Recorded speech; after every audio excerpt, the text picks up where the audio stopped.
안녕하세요. 노동의 이론 배움터 노동리서당 훈장 한유성입니다. 이번 사례는 회사가 해고한 직후 바로 해고 철회를 한 이야기입니다. 한번 들어보시죠. 회사에서 회식 중에 부장님과 말다툼을 했는데 그 부장님이 소리를 지르면서 회사를 그만두라고 했습니다. 저도 그만두겠다고 하면서 바로 집으로 돌아왔습니다.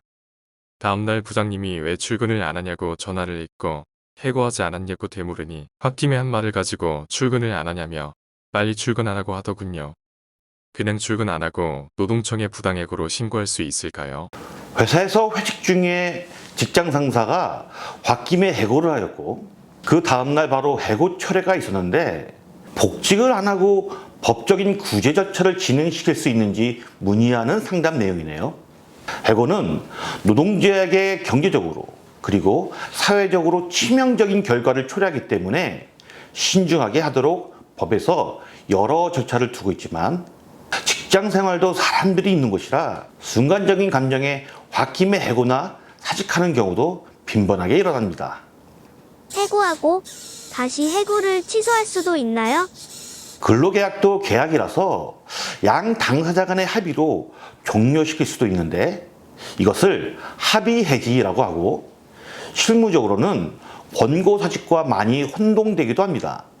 그리고 한쪽 당사자의 일방적인 의사표시로도 근로계약을 종료시킬 수 있는데요. 회사 측의 일방적인 의사표시인 경우를 해고라고 하고 노동자 측의 일방적인 의사표시인 경우를 사직이라고 합니다. 이 해고의 경우 회사가 해고 처분을 스스로 철회할 수 있다는 것이 노동부의 입장입니다. 물론 사직도 철회할 수 있는 경우가 있는데 이것은 다음 기회에 설명드리도록 하겠습니다. 해고가 취소되면 다시 출근해야 하는 건가요? 아무래도 그래야겠지. 해고가 있은 후 부당해고 구제 신청이라는 법적 구제 절차를 진행하던 중이라도 해고 철회가 있는 경우 다시 복직을 해야 하는 것이 원칙입니다. 하물며 홧김에 일어난 해고를 그 다음날 바로 회사가 철회한 이상 마음의 상처는 남겠지만 법적으로는 다시 출근을 해야 합니다. 그럼 부당해고 구제 신청도 못하는 건가요? 부당해고 구제 신청은 노동위원회에 해고가 부당하니까 원직 복직시키고 해고 기간 동안 못 받은 임금을 달라는 취지로 하는 행정심판입니다. 즉 해고가 먼저 있어야 하는 것이고 해고가 없다면 구제 신청 자체도 의미를 상실하게 됩니다. 위 상담 사례 경우처럼 해고를 철회한 경우 이미 해고는 없는 것이기 때문에 만약 부당해고 구제 신청을 하게 되면 그 구제 신청은 구제할 것이 없다는 의미로 노동위원회가 각하 결정을 하게 되겠죠. 쉽게 말해서 부당해고 구제 신청의 대상인 해고가 없기 때문에 구제 신청도 할 수 없다는 의미입니다. 구제 신청 말고 해고 수당을 청구할 수는 없나요?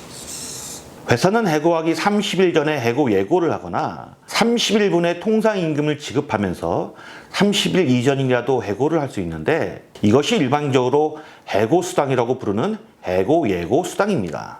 이 해고예고수당도 해고가 있다는 전제에서 성립하는 것이고 위 사례 경우처럼 철회된 해고는 해고가 없는 것이기 때문에 해고예고수당의 대상도 될 수 없습니다. 만약에 출근을 안 하면 어떻게 되나요? 출근을 안 하면 결근이겠지. 철회된 해고를 이유로 출근을 거부하는 경우도 종종 발생합니다.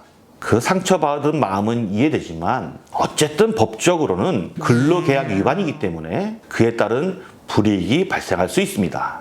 지금까지의 내용은 참고만 하시고 개별적인 상담은 반드시 성동근로자복지센터와 같은 전문 상담 기관에 문의하시기 바랍니다. 이상 노동의 이론 배움터 노동리서당이었습니다. 감사합니다.